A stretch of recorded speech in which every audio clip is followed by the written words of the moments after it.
मसीह यीशु के जलाली कुव्वत और कुदरत वाले नाम में आप सबों को सलाम। मैं खुदा का खादम पास्टर पीटर जॉन आज फिर आप सबों की खिदमत में हाजिर हूँ। आज फिर हम खुदावन के कलाम अक़दस में से दूसरे कलमे के बारे में सीखेंगे।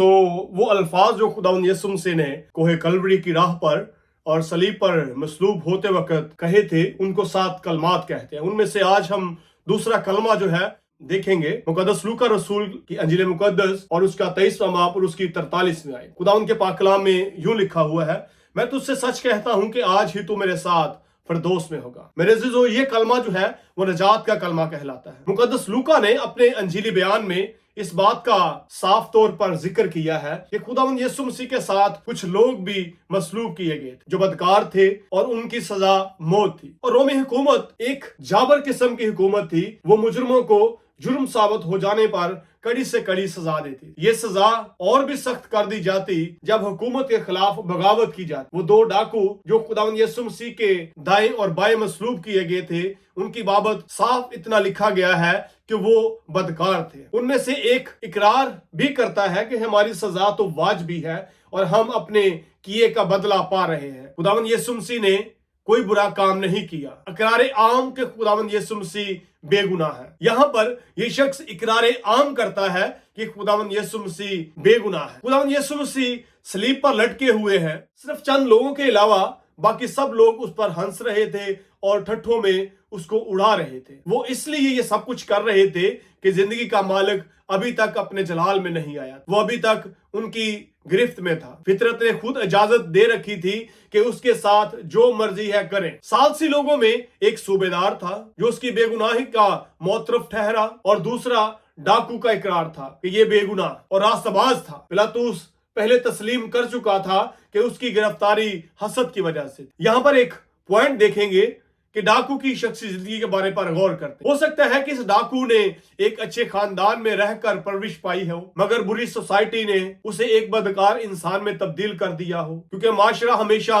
इंसानों की जिंदगियों पर असरअंदाज होता है। मुशर्रफ बेटे की जिंदगी का भी यही हाल था। घर की आजादी और बुरी सोसाइटी ने उसे बाप से दूर कर दिया था। मुशर्रफ बेटे ने भी जब तक इकरार नहीं किया वो घर से और अपने बाप की शफकत से महरूम रहा। लेकिन जब उसने इकरार कर लिया, बाप की तरफ कदम बढ़ाए और बाप ने सब कुछ पसे पुश्त डालकर उसे गले लगा लिया और उसे उसी साबका मर्तबे पर बहाल किया। डाकू का इकरार भी कुछ इसी नौयत का था। दोनों डाकुओं में फर्क था। एक ने तो ताना दिया और अपने गुनाह का इकरार नहीं किया, मगर दूसरे को खुदा का डर लाहक रहा। उसने खुदावंद यीशु मसीह को बरी इल्जाम गर्दाना और अपने गुनाहों को याद रखा, तौबा का मुतलाशी बना और फरदौस इनाम में हासिल किया। हम अपने गुनाह, बदियों और कमजोरियों को खुदावंद यीशु मसीह के सामने इकरार कर सकते हैं और माफी के दरखास्त गुजार हो सकते हैं, मगर उनका इनकार खुदावंद यीशु मसीह को पसंद नहीं। दरखास्त और पछतावे से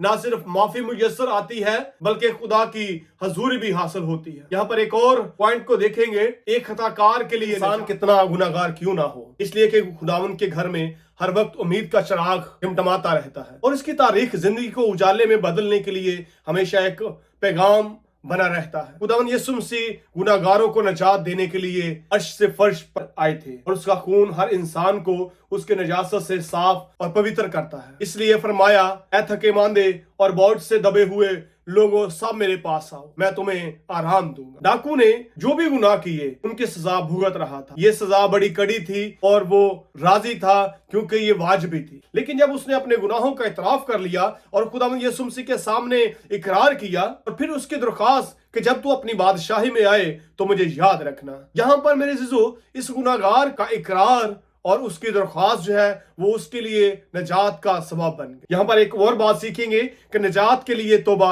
जरूरी है। नजात गुनाहगार इंसान के लिए एक बहुत बड़ी जरूरत है। डाकू के तमाम अल्फाज उसे माजी से बाखबर रखे हुए थे, क्योंकि उसका इकरार इस हकीकत में मुजहर है कि हमारी सजा तो वाजिबी है, लेकिन वो मुबारक सोच रखता था। अगर चाहे उसका माजी बिगड़ गया, वो गुनाह के भंवर में फंस कर जिंदगी गुजार रहा है, मगर अब जबकि तौबा के दरवाजे पर खड़ा है, वो क्यों ना अपने मुस्तकबिल को संवारे और तारीकी में नूर को तलाश करे। अब उसने जिंदगी के बारीकी को मान लिया कि तौबा करना और इकरार करना और इजहार करना एक गुनाहगार की जरूरत है। एक गुनाहगार के लिए توبہ کے لیے 3 مراحل ہیں: احساس گناہ، اقرار گناہ اور ترک گناہ۔ جب انسان گناہ کی ماہیت سے واقف ہو جاتا ہے تو توبہ کا احساس اسے خداوند یسوع مسیح کے قدموں میں لے جاتا ہے۔ مقدس پولس رسول مسیحی ہونے کے بعد کبھی اپنے ماضی کو نہیں بھولا۔ خیال غالب ہے کہ مقدس پولس رسول نے یہ بھی اقرار کیا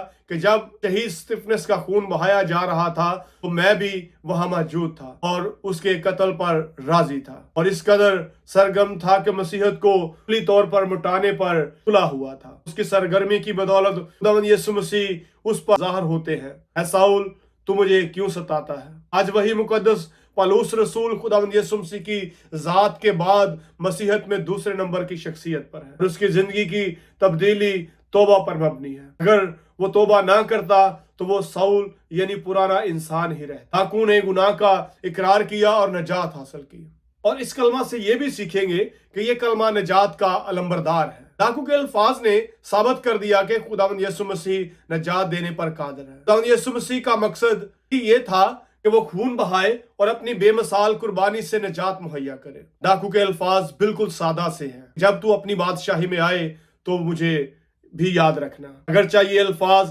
نہایت سادہ ہیں مگر ان میں ایک بڑی امید کی جھلک پائی جاتی ہے۔ یہ کہانی ڈاکو اور خداوند یسوع مسیح کے درمیان مکالمہ بازی اور خدا کی محبت کی پوری داستان ہے۔ ایک وعدہ کا پورا ہونا پایا جاتا ہے۔ خداوند یسوع مسیح نے فرمایا، میرے باپ کے گھر میں بہت سے مکان ہیں، قیامت اور زندگی میں ہوں۔